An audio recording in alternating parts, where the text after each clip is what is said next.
Good evening, everyone. It's a very cold, dark, dank, nasty night outside here in Scotland. And you know me, I usually crochet because I like it because it just works up very quick and very nicely. But I decided to go knitting and I decided to give knitting a try for a change, just to change the pace. Now, I went to Hobbycrafts and I found this really nice yarn. And my husband actually found at Lidl these bamboo knitting sticks. So I went ahead and I tried to knit using 3, 4, and 5 needles. And I just wanted to show you the results because they're really cool. So I'm doing a what's gonna be a hat for my head. And I really missed cables. I wanted to do cables, but I wanted to do them knit cables because you can do these really cool things like this. And I really like them. Now, when I started this hat, and the main reason why I'm doing this video actually, is because there were two things I wanted to try on this hat. So first of all, I wanted to see how the material behaves if you jump from, I don't know if you can see this, bear with me. So this is a 3mm. It's so tiny you can barely see it. It's a 3mm hook. And then this one is a 4mm hook, which is upside down, of course, as it won't. And then this one is a 5. Now this one is my main project. And this is why I'm trying this hat out. Because I made a silly mistake here. I tried following a pattern. And you know, you guys, I'm not good with patterns. I tried to follow a pattern and it said do the short rows here.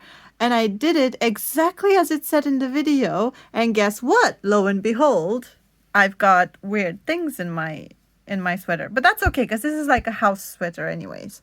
And it's a learning process. I'm a beginner, so it's a learning process. So the main thing was I wanted to see if there would be any change in between jumping from 4mm to 5mm hooks. And as you can see, there's literally no discernible difference. So up until here, as you can see, all the way up until here has been knitted with 3, and then I jumped on the 4mm hook and there's no difference. So in case you were wondering, like I was, go for it. There's no visible major change. So I'm gonna go ahead and when I finish my hat, I'm gonna jump this hook in here in the collar because I need to finish the collar of my sweater. And then I might just do the sleeves also with the 4mm hook, just out of curiosity to see how it'll go. All right, now for the cherry on the cake, so to speak. When I was doing cables, let me catch a breath. So when I was doing cables, I always had this big issue with the cables when you have to twist them around. So when I went and bought some yarn in a shop, a really, really nice lady, she gave me some stitch markers for free. And these are the stitch markers that she gave me. So when I came home one night, you know those crooked needles that are so big and unwieldy and you just cannot use them to do the cables properly and they just seem like they're more in your way than they help you? Well, I thought, well, why don't I use the stitch markers to hold my stitches while I have to twist the cables? So if you see me, what I do is I've got my 3 stitches here and I'll pop this little stitch marker in, and then twist it and turn until like so. So you can see both 3 stitches are caught up. And then I go back. Always go for the first one first, because otherwise they'll just slip away while you try to do the first ones. And then I go to the other ones and I slip my stitch marker in. I hope you guys can see what I'm doing. Okay. So as you can see, all 6 of my stitches from my cable are done.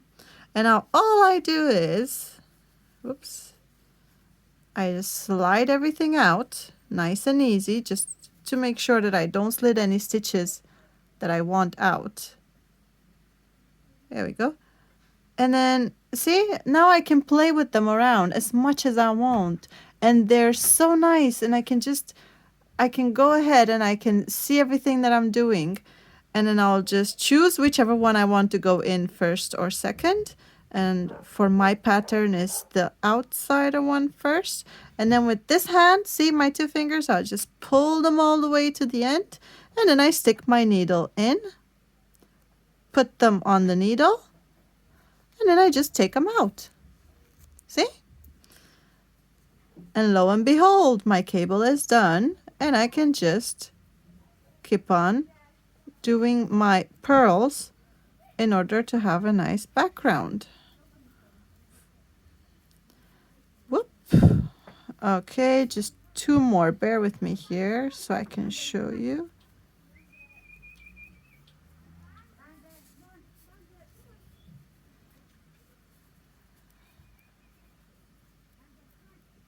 What have you done here?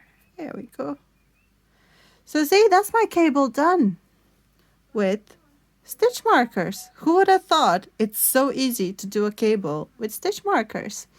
And this one I did also with stitch markers, by the way.